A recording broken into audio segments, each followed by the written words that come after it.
అన్ని రప ఒకటేసారి లాగేసేయాలి అని పెడితే బాగుంటుంది. మేము 5 ఉన్నాం అది ఎట్లా లాగేసేయాలి అని చెప్తే లాగేస్తే ఎక్కువ హ్యాంగ్ ఎవరు చేస్తారో వాళ్ళు 50 కాకపోతే టాస్క్ 1 minute లో అయిపోతుంది అని చెప్పి అట్లీస్ట్ ఒక అలా ఉన్నప్పుడు ఒక 10-15 seconds ఇంకో బజర్ లాగా.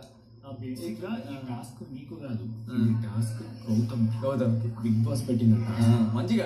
ఇప్పుడు అక్కడ ఇది అది పెట్టుకొని సేఫ్ గేమ్ లాగా అది అయిపోయి ఎట్లా చేసేసి యాక్చువల్ గా గౌతమ్ డిసిషన్ మేకింగ్ ఎట్లా ఉంది అని చూడడానికి ఆ టాస్క్ యాక్చువల్ గా గౌతమ్ తిప్పాలి. బ్లూ వచ్చింది, ఇప్పుడు రోహిణి బ్లూ ఉంది, పృథ్వీ బ్లూ ఉంది, ఎవరిని గుంజుతాడు, ఎందుకు గుంజుతాడు, క్లారిటీ ఉందా లేదా, ఇదంతా టెస్ట్ చేయడానికి ఆయనకు పెట్టిన టాస్క్ ఇది.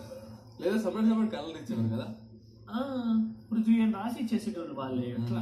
సో బేసిక్ గా ఈ టాస్క్ అయినకి అట్లా అయినా నీట్ గా చేసేసి ఉంటుంది పెయింట్ తెప్పించి.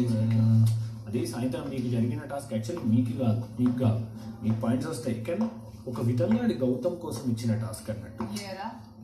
అదే దయచేసి అక్కడ 2 బ్లూ వస్తాయి, పృథ్వీకి తీస్తాడా సోనియాకి తీస్తాడా ఫస్ట్ ఆటోమేటిక్గా అక్కడే తెలుస్తుంది కదా.